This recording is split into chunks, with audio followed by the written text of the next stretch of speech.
주인공 이마평은 현대의 한국인이지만 전생은 과거 중원무림의 살수였다. 우연한 기회로 과거의 기억을 되찾게 된 그는 현대에서 적수가 없는 고수가 되지만 도장을 차리거나 무술로 생계를 유지하지는 않았다. 단지 탕수육을 좋아하는 아내 때문에 중국집을 차리게 된 맛집 사장님일 뿐이었다.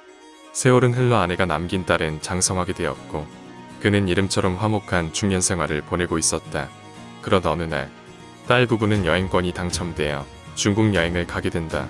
하지만 그것은 장기 밀매를 노린 중국계 폭력 조직의 함정이었다. 사위는 아내를 지키려다 교통사고를 당하게 되고 딸은 납치되어 행방이 묘연해진다. 그리고 그 모든 납치 범행이 권력자들이 짠 판이라는 것을 알게 된 이마평은 흑화를 하게 되는데 아비무상, 관존 이강진 등으로 유명한 노병찬 작가가 각색을 맡은 웹툰입니다. 스토리 소개에서 보면 알 수 있듯 영화 테이큰이나 웹툰 청소부 K가 떠오르는 복수물인데 아버지가 무림고수라는 설정이 흥미롭습니다. 아직 22화까지 밖에 나오지 않았다는 사실은 꽤 치명적인 단점입니다. 왜냐하면 웹툰이 기다릴 수 없을 만큼 매우 중독성이 강하기 때문입니다. 묵혔다 보시길 추천드립니다.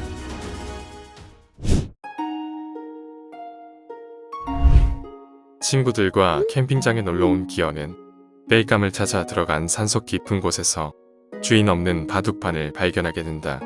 잠시 멈춰서서 형세를 가늠하던 그는 백도를 들어 바둑판에 한 수를 놓고 일어섰다.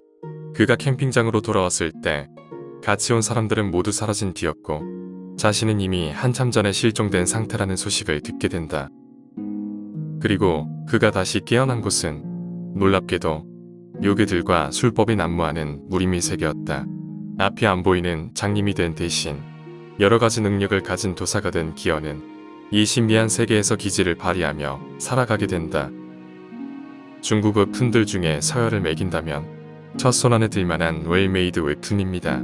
테마를 한다거나 저승의 사자들이 등장하는 다소 희귀한 오컬트 무협 장르물로 요즘 다 비슷비슷한 스토리에 질리신 분들이라면 신선함을 느낄 수 있는 웹툰입니다. 주인공의 뛰어난 말재가는 보는 재미가 있고 에피소드를 풀어내는 전개 방식도 흥미롭습니다.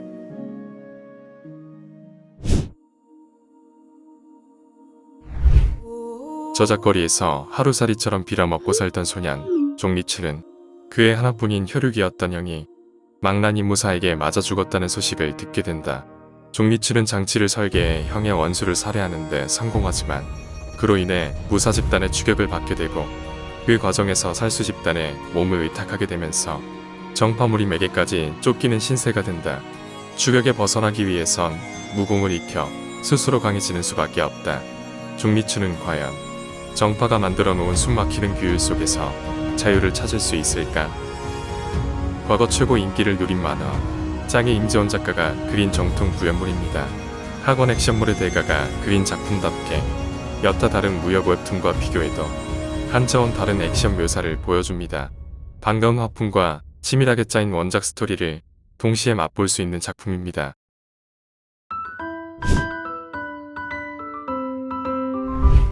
(7년차) 9급 공시생인 나는 생계를 위해 배달을 하다 과속하던 차에 부딪혀 쓰러졌다. 죽어가던 순간 제일 먼저 떠오른 것은 이 못난 나를 뒷바라지하기 위해 안 해본 일이 없던 어머니였다. 당신은 평생을 희생하시다 작년에 췌장암으로 돌아가셨다. 나는 부모님의 유품을 잡기 위해 빛에 값된 몸을 움직였다. 다시 눈을 떴을 때 다 쓰러져가는 조가철방의 차남이 되었다. 날아가는 새를 떨어뜨릴 권세도 의지를 관철시킬 무력도 없다. 일가족을 몰살시킬 어마어마한 빚만이 있을 뿐. 하지만 그 누구도 경험하지 못했을 비장의 한 수가 남아있었다. 공시생의 지식과 경험을 총동원한 현대인의 중원무림 성공기가 지금 시작된다. 제목 그대로 현대에 유행하고 있는 서비스들을 중원무림에 적용하여 떼돈을 번다는 설정은 메타적인 쾌감을 줍니다. 작화도 좋고 재미만큼은 확실히 보장하는 꿀잼 웹툰입니다. 잔혹했던 정서대전에 강제적으로 끌려갔던 대사형 형무상은 수많은 피가 흐른 전쟁이 끝났음에도 돌아오지 않아 모두가 죽은 줄 알고 있었다. 그러나 형무상은 기원을 얻어 고향 땅을 밟게 되었고 돌아온 그가 목격한 것은 고작 36흑도에게 핍박당해 무너져가는 고향 용후무관의 모습이었다. 비참한 사부와 사제들의 모습이 자신의 부재로 인해 일어난 일이라 생각하며 강한 분노와 죄책감을 느낀 그는 용후무관을 향해 다가오는 모든 위협에 대항하여 검을 빼어 들게 되는데, 지난한 수행의 과정 없이 처음부터 강해진 채 등장한 주인공이 주변 흑도들을 참교육해내가며 시원시원한 액션을 펼칩니다. 누구나 가볍게 즐길 수 있는 작품입니다.